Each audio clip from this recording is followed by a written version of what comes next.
Hi friends, आज की video में हम लोग बहुत ही इम्पोर्टेंट एक थ्योरम देखेंगे जिसका नाम है थेल्स थ्योरम यानी थेल्स प्रमेय। इसको हम लोग आधारभूत प्रमेय के नाम से भी जानते हैं।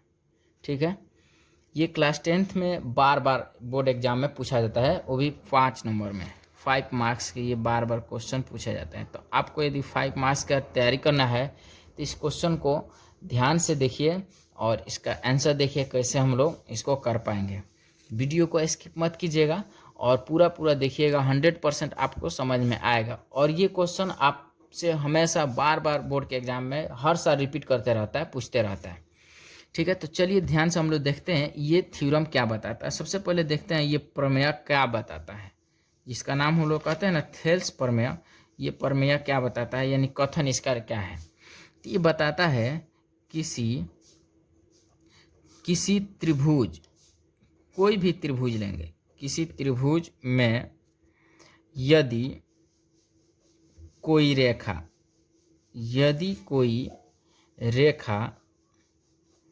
उसके किसी एक भुजा के समांतर खींची जाए। ठीक है ना, समांतर खींची जाए तो वह अन्य दो भुजाओं को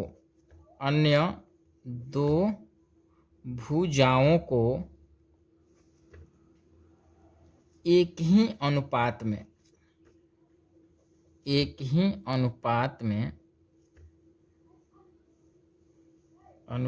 में विभाजित करती है।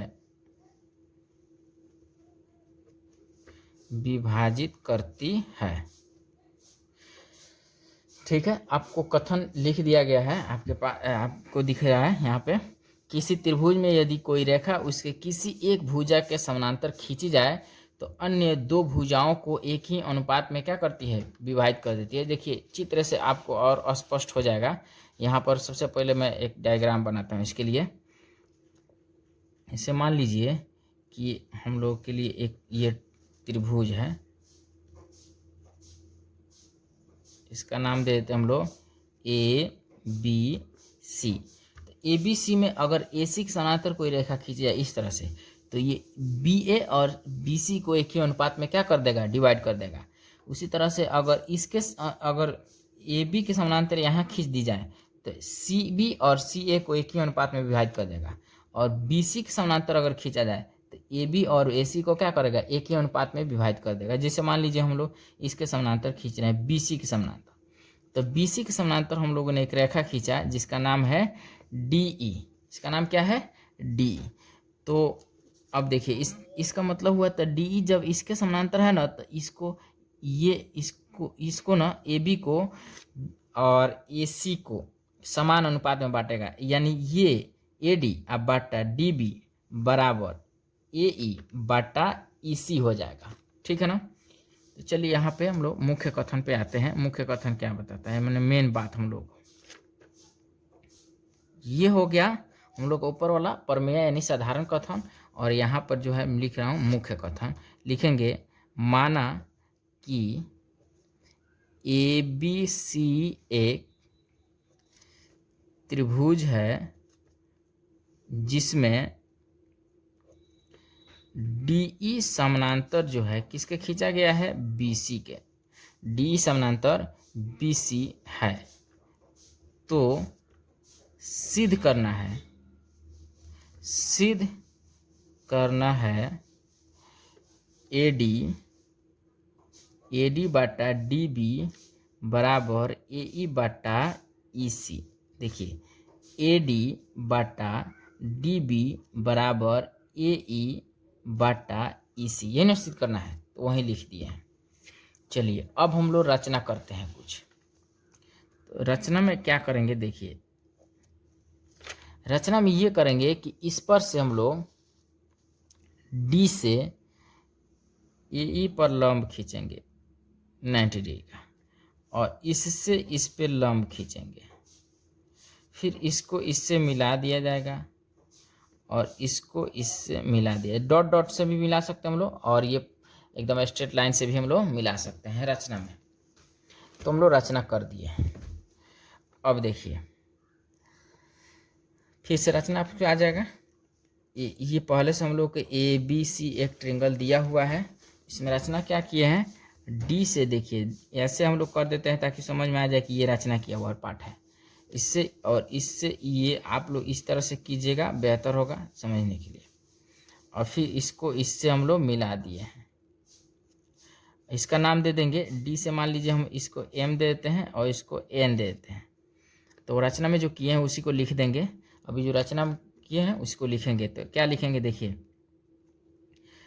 DM लंब AC।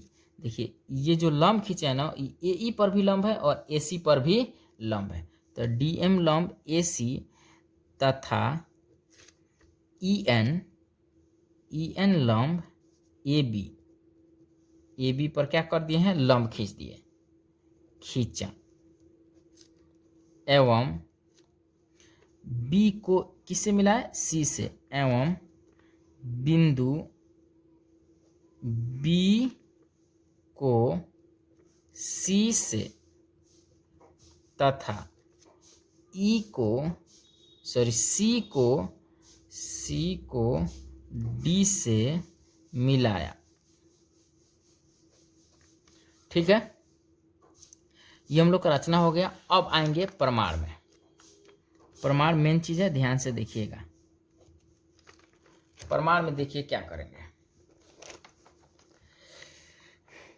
अब हम लोग ये जो ट्रायंगल ऊपर वाला बन रहा है ADE, इसका एरिया 2 बार निकालेंगे। एक बार ये आधार लेकर और एक बार AE आधार लेकर। जब ये आधार लेंगे ना, तो ये वाला आधार लेकर हम लोग इस त्रिभुज का भी क्षेत्रफल निकालेंगे DBE का।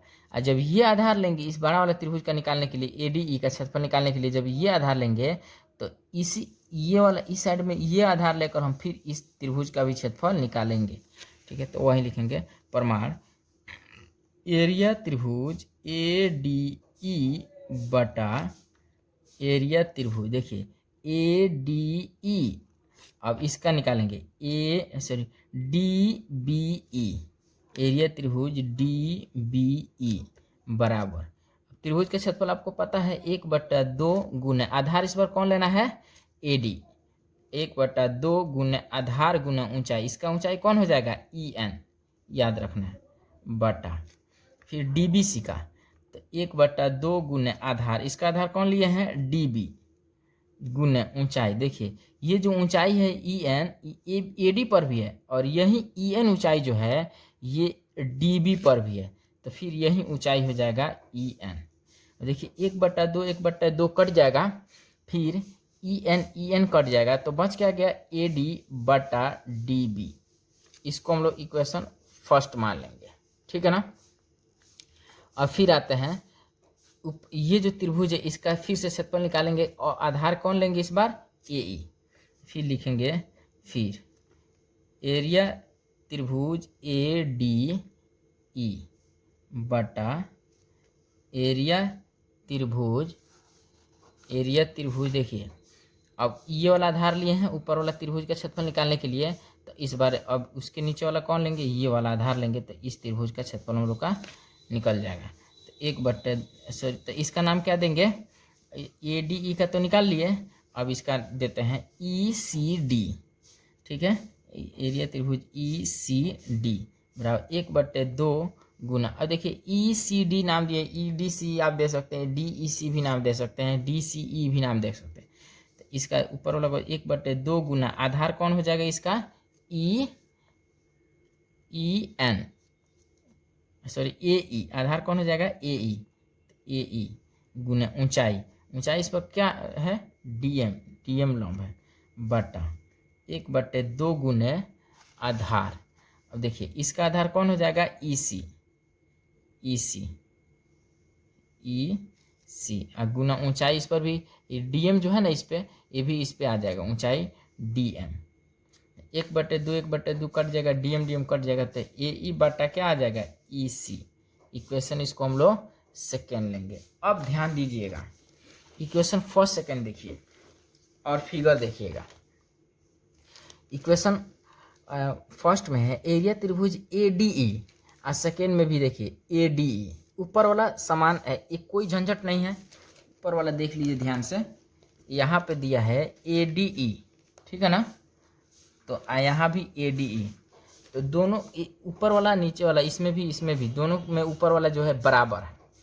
अब बारी आती है नीचे वाले की, तो इसमें है DBC का क्षेत्रफल, यहाँ है ECD का क्षेत्रफल। अब फिगर देखिएगा थोड़ा सा, एक में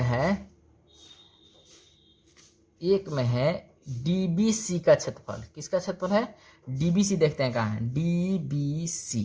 तो ये त्रिभुज देख रहे हैं, ये आधार, ये एक ऐसा आधार है जिस पर ये त्रिभुज बना हुआ है। और फिर ये जो है ECD, देखिए ECD, ये भी जो है इसी आधार पर बना हुआ है। ECD देखिए, ECD जो है इसी आधार पर बना है। इस ये त्रिभुज हो जा रहा है, और ये एक ही समांतर रेखाओं के बीच में बने हुए दो त्रिभुज है जिनके आधार एक ही हैं। इस त्रिभुज का भी DBE का भी देखिए, DBE का देखिए, सॉरी यहाँ DBE लिखेंगे हम लोग, DBE का क्षेत्रफल, और देखिए ECD का क्षेत्रफल, दोनों DBE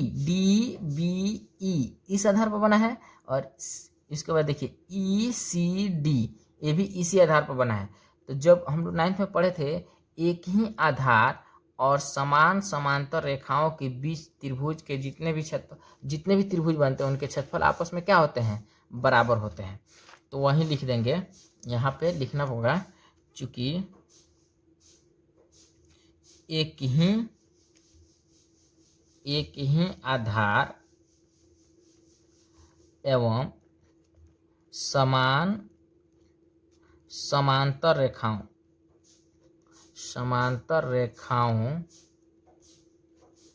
के बीच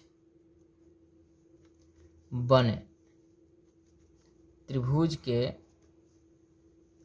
क्षेत्रफल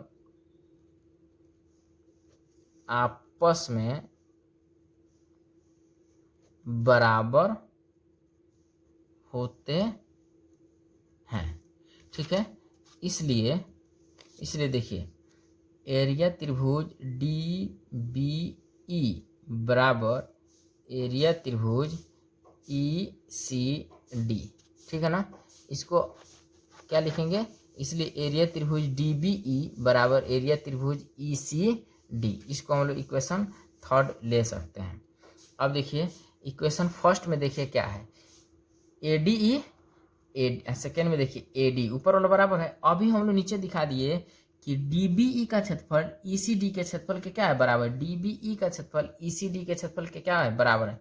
तो ये इसके बराबर है, ये इसके बराबर है, ये टोटल का बराबर हो जाएगा। जैसे मान लीजिए 5 है तो भी 5 है, ये 10 है तो भी 10 है, तो 1/2 1/2। तो इधर वाला जब बराबर है इनके बायां पक्ष, इनके दायां पक्ष जो इधर आए हैं, ये भी तो आपस में बराबर हो जाएंगे। इसलिए लिखेंगे समीकरण 1, 2 और 3 से AD बटा DB बराबर AE बटा EC, जो हम लोग को प्रूफ करना था, और यहीं लिख देंगे प्रूफ, ठीक है। एकदम फिर से आप शुरू से जाकर समझ सकते हैं, ठीक है ना। आपके सामने यहाँ दिया है, किसी त्रिभुज में कोई रेखा, यदि कोई रेखा उसके किसी एक भुजा के समांतर खींची जाए तो अन्य दो भुजाओं को एक ही अनुपात में विभाजित कर देती है। यहाँ पर आपसे फिगर बनवा दिया गया है, उसके बाद में ये रचना करके दिखा दिया गया है। उसके बाद में हम लोग यहाँ से रचना में जो किया उसको लिख देंगे। अब प्रमाण में लिखेंगे, ये जो त्रिभुज है ना ऊपर वाला ADE, इसका क्षेत्रफल 2 बार निकालेंगे, ठीक है। इसमें एक बार इसके साथ में इसका क्षेत्रफल निकाल लेंगे, और फिर इसके साथ में एक बार इस त्रिभुज का भी क्षेत्रफल निकाल लेंगे, और दोनों से रिलेशन बता देंगे। और यहाँ पर नीचे वाला फिर एक बात लिखना जरूरी होता है, क्योंकि एक ही, इसको आप याद कर लीजिएगा, क्योंकि एक ही आधार एवं समांतर रेखाओं के बीच बने त्रिभुज के क्षेत्रफल आपस में बराबर होते हैं। इसलिए एरिया त्रिभुज DBE बराबर ECD हो जाएगा। इसलिए समीकरण 1, 2, 3 से हम लोग दिखा देंगे AD बटा DB बराबर AE बटा EC प्रूफ। Thank you. अगर वीडियो अच्छी लगी तो शेयर कीजिए इसे और चैनल को सब्सक्राइब कीजिए और वीडियो को लाइक भी कीजिए।